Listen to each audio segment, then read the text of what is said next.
Hello everyone, so welcome back to my YouTube channel. तो आज जिस टॉपिक पे हम बात करने जा रहे हैं वो है कि प्रेगनेंसी में आपको मिल्क कब बनना स्टार्ट होता है या आपको मिल्क क्यों नहीं बनना स्टार्ट होता। देखो, कभी कभार क्या होता है, कुछ वुमेन्स ऐसी भी होती हैं जिनको मिल्क उतरता ही नहीं है गर्भावस्था में और बाद में भी, प्रेगनेंसी खत्म होने के बाद भी।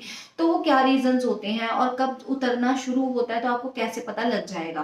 क्योंकि देखो, सबसे ज्यादा कॉमन इश्यू और सबसे ज्यादा कॉमन टेंशन होती है जब हम प्रेग्नेंट होते हैं कि क्या हमें मिल्क उतरना शुरू होगा, जब हमारा बच्चा होगा तो क्या हम उसको फीड करवा पाएंगे। तो इस सिचुएशन को आज एक इजी वे में आपको समझाने वाली हूँ कि क्या प्रोसेस रहता है, क्यों आपको मिल्क नहीं उतरता या आपको क्या उपाय करने चाहिए। तो चलिए वीडियो स्टार्ट करते हैं। देखो, सबसे पहले मैं आपको बताना चाहूंगी कि मिल्क उतरता कैसे है। देखो, सब समझते हैं, ज्यादातर वुमेन्स के माइंड में ये होता है कि आपको डायरेक्ट ही लीकिंग की प्रॉब्लम नजर आएगी, आपकी ब्रेस्ट जो है लीक करने लग जाएगी। तो ऐसा नहीं होता। आपको मिल्क एकदम से नहीं बनता। आपको सबसे पहले वाइट डिस्चार्ज नजर आता है जब आप अपनी ब्रेस्ट पे हाथ लगाएंगे, जब अपनी ब्रेस्ट को हल्का सा टच करेंगे तो आपको दिखेगा कि हल्का सा उसमें वाइट कलर का डिस्चार्ज निकल रहा है। वो मोस्टली जो है पीला भी होता है, गाढ़ा भी होता है। तो ये सब चीजें आपको देखकर नजरअंदाज नहीं करनी चाहिए। इसमें कोई टेंशन वाली बात नहीं होती, बट आपको यही जैसे कहते हैं ना, साइन होता है ये कि आपकी बॉडी है वो ब्रेस्ट बनाने लग गई है। अब ये कब से बनना स्टार्ट होता है, तो देखो, इसका आंसर है 14 वीक टू 20 वीक, मतलब चौथे महीने से लेके 5वें महीने में आपकी बॉडी स्टार्ट हो जाती है मिल्क बनाना।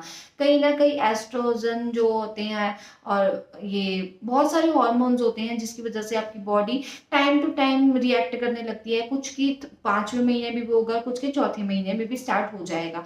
अगर आप पूछो कि ये दिखना कब से स्टार्ट होता है, तो आपको 7वें महीने में हल्की हल्की लीकिंग की प्रॉब्लम हो सकती है। आपकी ब्रेस्ट जो है हल्का सा लीक कर सकती है। और आपने ट्राई करना है कि आप उसको ज्यादा प्रेस ना करें, उसको ज्यादा दबाए ना, और कोशिश करें कि वो आप जो लिक्विड है वो निकाले ना। क्योंकि बच्चे के लिए बहुत ज्यादा हेल्थी रहता है ये चीज। अगर आपकी मिल्क आने से पहले बच्चा इसको, ये जो लिक्विड फॉर्म में है आपका डिस्चार्ज, वाइट डिस्चार्ज ब्रेस्ट से निकल रहा है, अगर वो कंज्यूम करता है तो बच्चे के लिए बहुत ज्यादा प्रोटीन वाला चीज होती है और अच्छा भी होता है। तो आपको मैंने इसमें फिलहाल तो ये बता दिया कि 14 वीक टू 20 वीक आपका स्टार्ट हो जाएगा।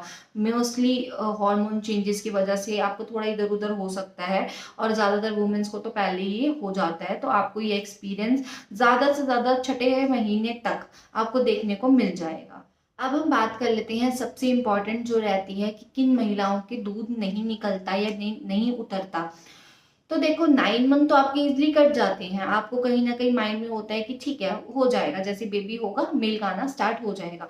बट कईयों के ऐसा नहीं होता डियर, क्योंकि कईयों बार क्या होता है, सबसे पहला तो जो पॉइंट रहता है वो ये रहता है हार्मोन चेंजेस।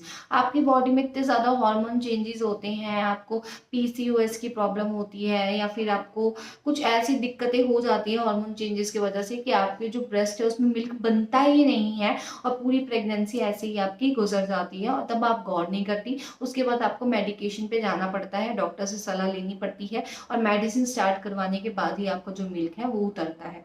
दूसरा अगर मैं बात करूँ तो वो है स्तन की सर्जरी। आजकल तो बहुत ज्यादा ट्रेंड बना हुआ है, जैसे ब्रेस्ट एनलार्जमेंट करवा रहे हैं लोग इस सब को लेकर, या फिर कई बार क्या होता है, गौर ना करे बट ऐसा होता है कि कई बार आपको कैंसर भी होता है, जिसकी वजह से भी ब्रेस्ट में कैंसर की वजह से भी आपको मिल्क जो है नहीं उतरना। वैसे ये बहुत ज्यादा कॉमन प्रॉब्लम नहीं है, बट कहीं ना कहीं इस रीजन से भी होता है, तो मैं आपके साथ शेयर कर रही हूँ। तीसरा है आपका गर्भ निरोधक टैबलेट लेना, आईपिल लेना। प्रेगनेंसी रोकने की टैबलेट कई बार क्या होता है, वुमेन्स बहुत ही ज्यादा ले लेती हैं, जिसके साइड इफेक्ट्स में आपको ये चीजें देखने को मिलती है। फोर्थ अगर मैं बात करूं, अगर आपको पीसीओडी है, पीसीओएस है, डायबिटीज है, थायराइड है, ये सब बीमारी है, उस चक्कर में भी आपको जो है मिल्क नहीं उतरता। पांचवा अगर मैं बात करूं तो वो है लेबर पेन में दी गई दवाइयां। कभी कभार क्या होता है, हमें लेबर पेन नहीं आ रहा होता, तब भी हम चाहते हैं कि हमारा बेबी आज हो जाए, या अब बहुत हो गया, इससे ज्यादा वेट हम नहीं कर सकते, तो डॉक्टर आपको मेडिसिन देकर स्टार्ट कर देते हैं। बट उसमें भी और ऑपरेशन के केसेस में भी मिल्क थोड़ा सा लेट हो जाता है। तो इसमें आपको टेंशन लेने की बात नहीं, इस चक्कर में भी आपका जो मिल्क है वो टाइम पे नहीं उतरता। लास्ट में बात करूँ तो देखो वो तो बहुत ज़्यादा कॉमन रहता है रीज़न, वो रहता है पोषण तत्व की कमी। पोषण तत्व आपकी बॉडी के लिए बहुत ज़्यादा इंपॉर्टेंट है, आपके बच्चे के लिए बहुत ज़्यादा इंपॉर्टेंट है, बट कभी कभार क्या होता है, महिला अगर स्टार्टिंग में 2 रोटी खाती है तो वो कंटिन्यूसली 9 मंथ तक वही करती है। वो नहीं सोचती कि आप एक अकेली नहीं हो, अब आपके अंदर 2 बच्चे पल रहे हैं, आपके अंदर आप हो, आपका बच्चा है, आपको 2 जनों का पोषण तत्व लेना चाहिए।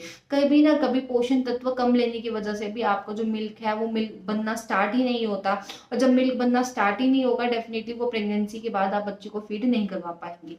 तो ये बहुत ज्यादा कॉमन प्रॉब्लम रहती है। इसमें आपको क्या करना चाहिए, 4th मंथ स्टार्ट होने के बाद से अपनी ब्रेस्ट को थोड़ा थोड़ा मसाज करना शुरू करिए।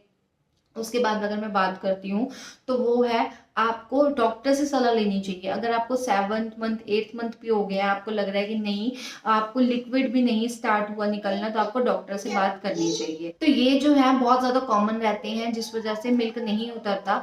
उम्मीद करती हूँ आपको जो मैं समझाना चाहती थी आपको समझ आ गया होगा। अगर इसके अलावा भी कोई आपके डाउट्स है, आप मुझे कमेंट सेक्शन में पूछ सकते हो। अब मिलती हूँ आपसे अगली वीडियो में, तब तक के लिए बाय बाय।